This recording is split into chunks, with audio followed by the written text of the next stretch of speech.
Berjumpa kembali dengan kami, D dan M Kejadian Unik. Sebelum menyaksikan tayangan ini, tekan tombol like, subscribe, dan tombol lonceng. Terima kasih.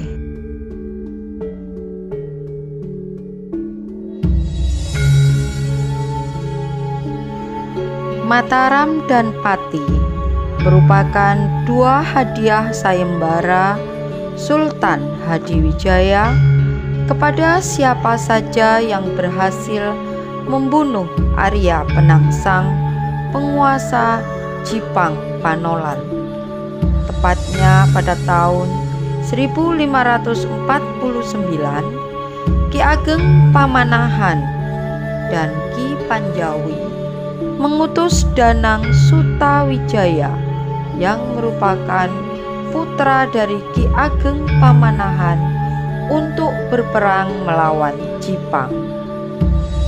Dalam pertarungan duel antara Sutawijaya dan Arya Penangsang di Sungai Bengawan Sore, Arya Penangsang harus mengalami kekalahan karena bagaimanapun dia harus mengakui kedigdayaan Danang Sutawijaya.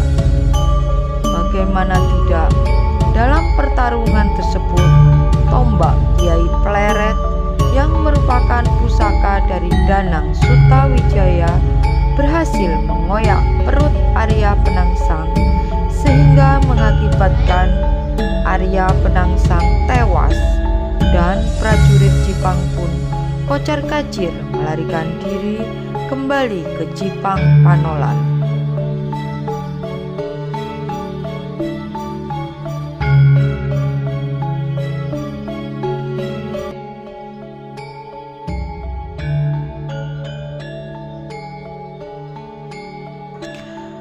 Pasukan kerajaan Pajang di bawah pimpinan Ki Ageng Pamanahan, Ki Panjawi, dan Sutawijaya kembali ke Pajang dengan membawa kemenangan. Mendengar kemenangan Pajang atas Jipang membuat Sultan Hadiwijaya menjadi bimbang hatinya. Karena dengan terbunuhnya Arya Penangsang, maka Sultan Hadiwijaya otomatis akan memberikan hadiah kepada Ki Ageng Pamanahan dan Ki Panjawi yang berupa sebidang tanah di hutan Mentau dan Pati. Kebimbangan hati Sultan Hadiwijaya ini dikarenakan beliau pernah mendengar sebuah ramalan Sunan Prapen bahwa kelak Mataram akan lahir menjadi sebuah kerajaan yang lebih besar daripada kerajaan Pajang.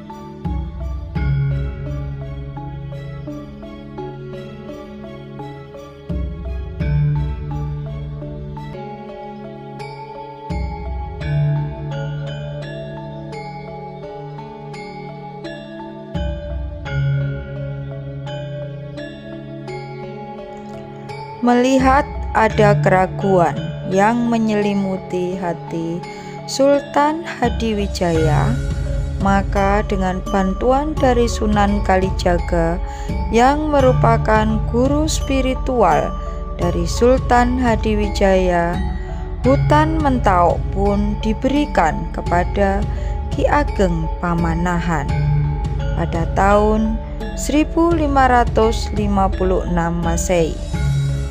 Tidak lama kemudian, Ki Ageng Pamanahan pun membabat hutan Mentau dan membangunnya menjadi sebuah desa yang makmur.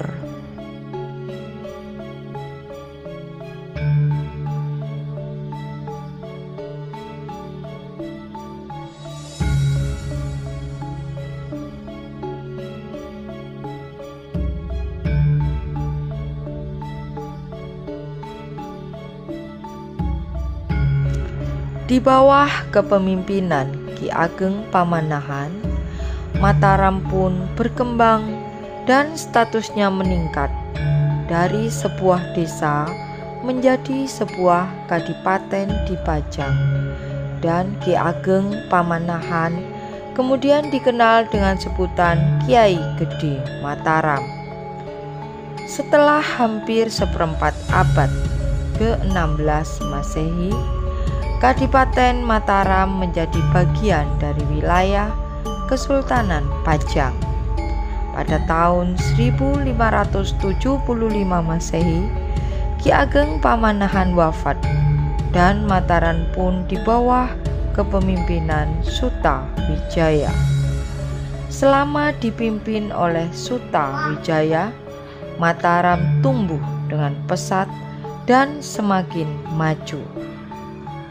Sultan Hadiwijaya sangat senang mendengar berkembangnya wilayah Mataram sambil berharap Suta Wijaya yang juga merupakan anak angkatnya untuk menghadap ke Pajang. Akan tetapi setelah menunggu selama setahun, Suta Wijaya tidak kunjung menghadap ke Pajang. Maka Sultan Hadiwijaya pun mengirimkan utusan yang bernama Ngabei Wilamarta dan Ngabei Wuragil ke Mataram untuk menyatakan kesediaan Mataram terhadap Pajang.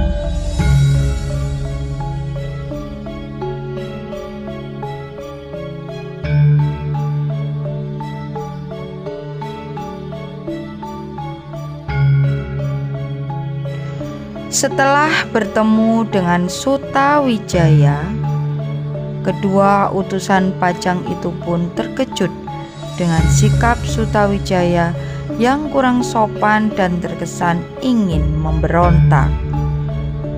Setelah kembali dari Mataram, Ngabei Wilamarta dan Wuragil menghadap ke Sultan Hadiwijaya serta menyampaikan hasil kunjungannya dengan bahasa yang halus sehingga tidak membuat Sultan Hadiwijaya murka dan sakit hati.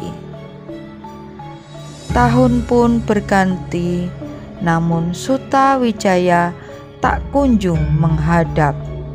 Maka Sultan Hadiwijaya mengutus putranya yang bernama Pangeran Benawa, Arya Pamalat, dan Patih Mancanegara ke Mataram.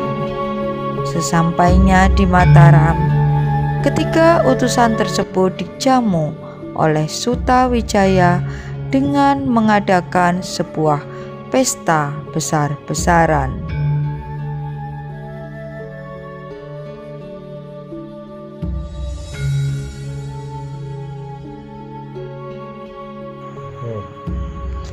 Pada tahun 1582, Raden Pabelan yang merupakan keponakan dari Suta Wijaya yang tinggal di Pajang dihukum mati karena menyusup ke dalam keputren untuk menemui Ratu Sekar Kedaton. Tidak cukup itu saja, ayah Raden Pabelan yang bernama Tumenggung Mayang dijatuhi hukuman buang di wilayah Semarang karena diduga ikut membantu Raden Pabelan. Ibu Raden Pabelan yang merupakan adik perempuan dari Suta Wijaya meminta bantuan kepada kakaknya, yaitu Suta Wijaya, untuk menyelamatkan Tumenggung Mayang. Melihat Suta Wijaya ikut campur, maka Sultan Hadiwijaya pun memerintahkan untuk menyerang Mataram. Perang antara Pajang dan Mataram pun terjadi dengan serunya. Jumlah pasukan Pajang yang bermarkas di Prambanan ternyata jumlahnya lebih banyak dan daripada pasukan Mataram. Akan tetapi dalam perang tersebut kerajaan Pajang mengalami kekalahan dan kesedihan Sultan Hadiwijaya semakin bertambah ketika mendengar Gunung Merapi tiba-tiba meletus dan laharnya menerjang pasukan Pajang yang saat itu sedang berperang di dekat Gunung Merapi.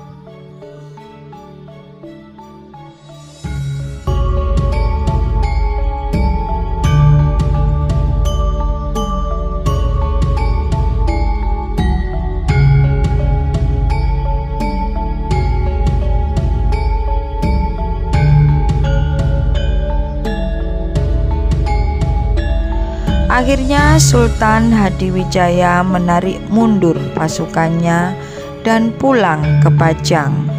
Akan tetapi di tengah perjalanan Sultan Hadiwijaya jatuh dari punggung gajah sehingga harus ditandu menuju Pajang. Sesampainya di Pajang, sakitnya Sultan Hadiwijaya semakin parah dan akhirnya meninggal dunia dan dimakamkan di desa Butuh yang merupakan kampung halaman ibu kandungnya. Sepeninggal Sultan Hadiwijaya, terjadilah persaingan antara putra dan menantunya, yaitu Pangeran Benawa dengan Arya Pangiri. Pada tahun 1583,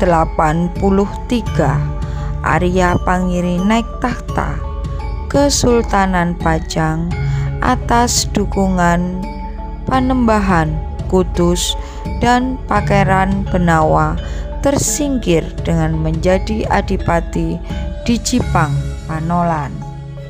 Setelah menjadi sultan di Pajang, ternyata Arya Pangiri disibukkan dengan usaha balas dendam terhadap Mataram, sehingga membuat kehidupan rakyat Pajang terabaikan. Pada tahun 1586, Pangeran Benawa bersekutu dengan Mataram untuk menyerang Pajang.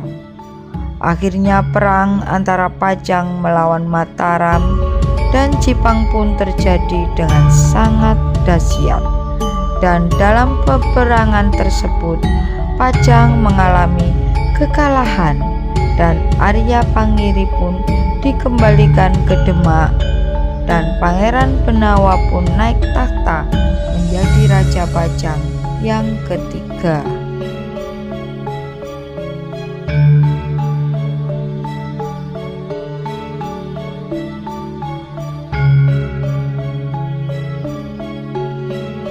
Setelah berhasil mengalahkan Pajang, Sutawijaya mengangkat dirinya menjadi Sultan Mataram dengan gelar Panembahan Senopati ing Alaga Sayyidin Panatagama.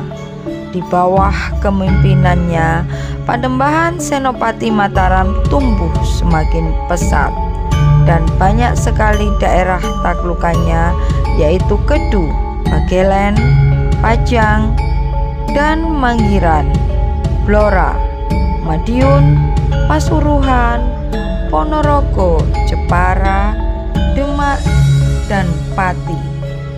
Panembahan Senopati juga menjadikan agama Islam sebagai dasar tata pemerintahan di dalam kerajaan Mataram Islam.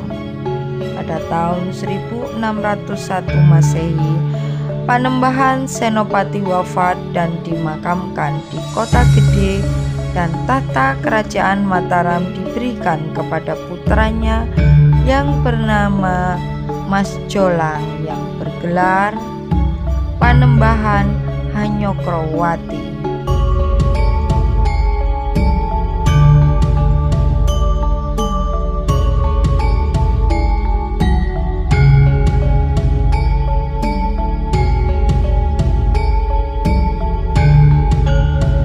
Sampai di sini ulasan sejarah berdirinya Mataram Islam. Semoga bermanfaat. Jangan lupa like, share, komentar, dan subscribe channel kami. Matur nuwun dan salam budaya.